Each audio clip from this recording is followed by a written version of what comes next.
Pemirsa, pembangunan proyek Light Rail Transit LRT Jabodebek tengah dikebut, salah satunya progres konstruksi stasiun LRT Cawang, Jakarta Timur. Stasiun itu bakal menjadi titik transit dari Bekasi Timur ke Cibubur atau Bekasi Timur Duku Atas. Dan untuk mengetahui informasi terkini, kita langsung bergabung dengan reporter Glenn Joshua bersama juru kamera Yanuar Ramadsyah serta pilot drone Muhsin Jalal.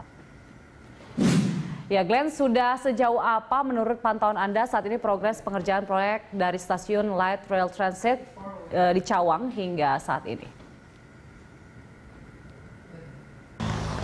Ya, Julita dan juga pemirsa, sejauh pemantauan kami dan juga berdasarkan klaim dari pihak Adikarya, stasiun LRT Cawang hari ini sudah mencapai pengerjaan ya, progresnya sudah mencapai angka 62,2%. Tadi kami sempat memantau proses pengerjaan sendiri, memang saat ini masih dalam tahap penyempurnaan dari rangka yang sudah mulai terpasang. Selain itu juga sudah ada 8 tiang pancang yang memang sudah dibangun oleh pihak Adikarya selaku pihak dari kontraktor. Memang stasiun LRT Cawang yang tepat berada di Jalan MT Haryono di depan gedung Badan Narkotika Nasional ini akan menjadi salah satu titik vital dari LRT Jabodebek fase pertama. Dikarenakan titik ini menjadi titik temu antara 3 rute dari LRT fase pertama ini, yakni dari Cawang menuju ke Cibubur, Cawang menuju ke Bekasi Timur, dan juga Cawang menuju ke Duku Atas. Dikarenakan menjadi titik temu dan juga titik transit, maka LRT ataupun stasiun ini dibangun cukup besar. Nantinya rencananya akan memiliki 3 lantai, di mana lantai paling atas akan diperuntukkan untuk kafe dan juga toko-toko yang menjual makanan dan juga minuman. Untuk naik turunnya penumpang akan difokuskan di lantai kedua, sedangkan untuk lantai paling dasar sendiri akan digunakan sebagai tempat pengintegrasian antara stasiun LRT Cawang dan juga bus Transjakarta. Memang selain itu, Julita, jika kita berbicara mengenai dengan progres pengerjaan dari LRT fase pertama secara keseluruhan, pihak Adikarya mengklaim bahwa sudah mencapai angka 56,42% hingga saat ini. Memang dari rute Cawang menuju ke Cibubur sendiri menjadi rute yang paling cepat pengerjaannya dikarenakan sudah mencapai angka 76%. Sedangkan untuk LRT dari Cawang menuju ke Duku Atas yang tepat berada di belakang saya menjadi progres yang paling lambat dikarenakan ada sejumlah hambatan yang dihadapi. Salah satunya adalah penentuan dari LRT Duku Atas yang sampai dengan saat ini belum ditentukan oleh pihak dari kontraktor maupun dari pihak dari Pemprov DKI Jakarta.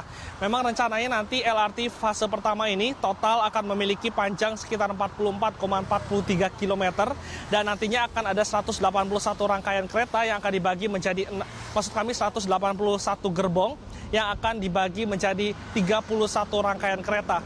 Nantinya rencananya setiap 10 sampai dengan 15 menit sekali, satu rangkaian kereta ini dapat bisa menampung ataupun mengangkut warga masyarakat Jakarta di stasiun-stasiun LRT yang tersebar di sejumlah titik.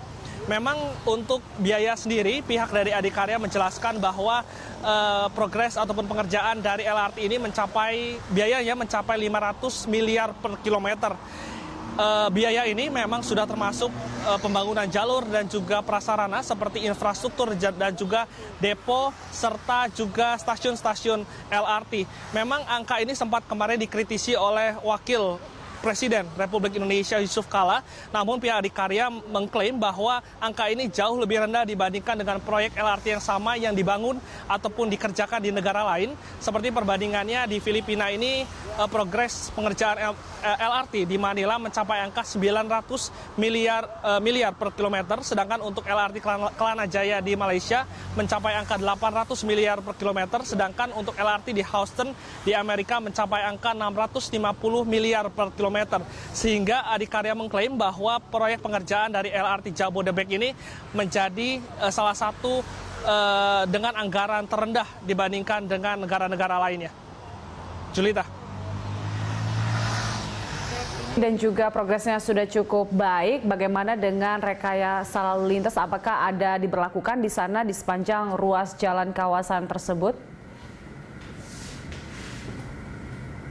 Ya, untuk di Jalan MT Haryono sendiri memang tidak ada rekayasa lalu lintas yang kami pantau, namun dikarenakan stasiun tersebut memakan 2 ruas jalur, maka terjadi sedikit penyempitan yang mengakibatkan kemacetan di jam-jam padat. Sedangkan untuk LRT di Kuningan ini memang kami pantau beberapa kali sempat ada rekayasa lalu lintas, namun ini difokuskan hanya pada malam hari dikarenakan sehingga tidak mengganggu jalannya lalu lintas pada pagi dan juga sore harinya. Dan memang warga Jakarta sendiri harus sedikit bersabar dikarenakan proyek ini akan berlangsung hingga tahun 2021 mendatang. Pada bulan Maret tahun tersebut, pihak dari kontraktor menargetkan LRT sendiri dapat dioperasikan secara komersil. Sedangkan untuk uji coba kereta sendiri baru akan dimulai pada tahun ataupun pada Juni 2019 ini. Warga sendiri berharap LRT ini dapat bisa segera diselesaikan agar masyarakat ibu kota dapat memiliki opsi baru dalam transportasi massal dan juga diharapkan dapat bisa menurunkan angka kemacetan di ibu kota. Demikian, Julita. Terima kasih atas laporan Anda. Selamat bertugas kembali. Pemirsa, demikian laporan reporter Glenn Joshua bersama juru kamera Yanuar Ahmad Syah dan drone Muasin Jalal langsung dari Cawang, Jakarta Timur.